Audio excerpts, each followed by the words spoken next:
How do we know if we're living in authenticity or not? I'm going to tell you the number one way to know if you're actually living in authenticity, and it's whether or not you ruffle feathers. Do you ruffle people's feathers by speaking your truth and living your truth?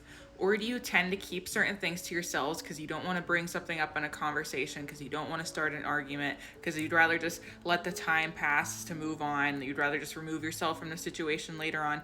Are you okay with ruffling feathers, or do you avoid it to avoid a bigger conversation or an uncomfortable interaction? This goes for conversations, social media, how we show up at work, how we show up in different social circumstances, how we show up with our friends. In the environments you're in, is diversity, is multifaceted individualism allowed, or is everybody conforming to the same rules under the same roof, under the same environment? The truth is, there's no such thing as being an easygoing person. Easygoing is just an overlay of people pleasing. You don't want to make anybody uncomfortable. You're good with what you believe. You don't need to express it. But that's just a mindset people have adapted so they don't have to do the hard work of actually expressing their authenticity. You don't have to be bold or outgoing to express yourself. I am a majorly introverted person, which may seem odd because I make videos and I have a whole online business based around coaching and expression.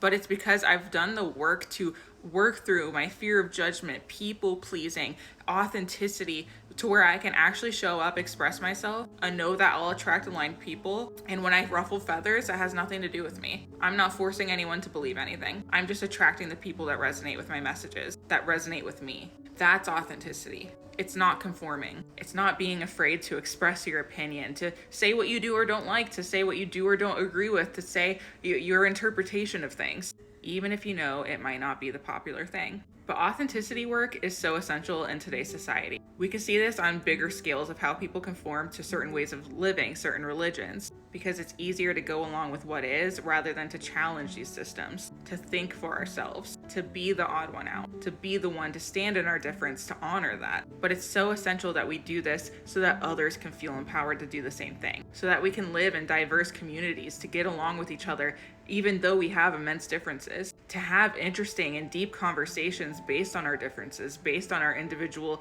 unique natures. And this is just the doorway to authenticity. If people pleasing, fear of judgment is something you struggle with, you are not alone, and this is really hard work to do. This isn't an easy thing. If you resonate with this, I invite you to work with me in my Sacred Woman Guidance sessions, where we can uncover your blockages within expression and authenticity and provide tools that will help you unbox yourself. Find more details linked in bio.